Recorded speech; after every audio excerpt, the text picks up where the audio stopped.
King Nebuchadnezzar made a gold statue 90 feet tall and 9 feet wide and set it up on the plain of Dura in the province of Babylon. Then he sent messages to the high officers, officials, governors, advisors, treasurers, judges, magistrates, and all the provincial officers to come to the dedication of the statue he'd set up. So all these officials came and stood before the statue King Nebuchadnezzar had set up. Then a herald shouted out, "People of all races and nations and languages, listen to the king's command. When you hear the sound of the horn, flute, zither, lyre, harp, pipes, and other musical instruments, bow to the ground to worship King Nebuchadnezzar's gold statue. Anyone who refuses to obey will immediately be thrown into a blazing furnace."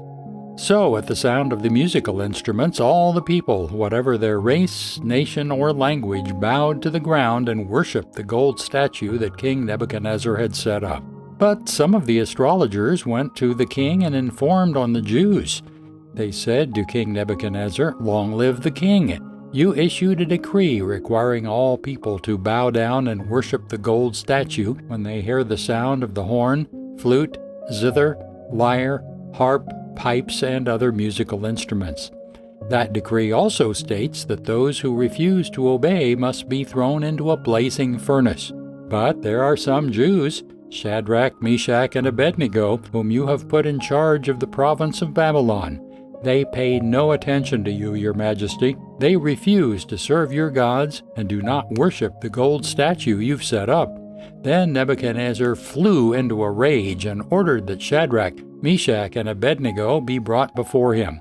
When they were brought in, Nebuchadnezzar said to them, "Is it true, Shadrach, Meshach, and Abednego, that you refuse to serve my gods or worship the gold statue I've set up? I will give you one more chance to bow down and worship the statue I have made when you hear the sound of the musical instruments. But if you refuse, you will be thrown immediately into the blazing furnace. Then what God will be able to rescue you from my power?"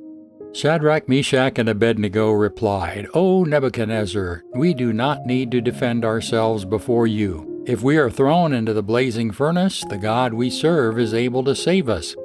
He will rescue us from your power, your majesty. But even if he doesn't, we want to make it clear to you, your majesty, that we will never serve your gods or worship the gold statue you've set up." Nebuchadnezzar was so furious with Shadrach, Meshach, and Abednego that his face became distorted with rage.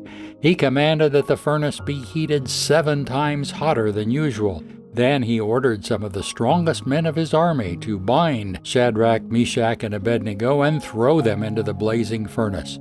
So they tied them up and threw them into the furnace, fully dressed in their pants, turbans, robes, and other garments. And because the king in his anger had demanded such a hot fire in the furnace, the flames killed the soldiers as they threw the 3 men in. So Shadrach, Meshach, and Abednego, securely tied, fell into the roaring flames. But suddenly Nebuchadnezzar jumped up in amazement and exclaimed to his advisers, "Didn't we tie up 3 men and throw them into the furnace?" "Yes, your majesty, we certainly did," they replied. "Look," Nebuchadnezzar shouted, "I see 4 men, unbound, walking around in the fire unharmed, and the 4th looks like a god."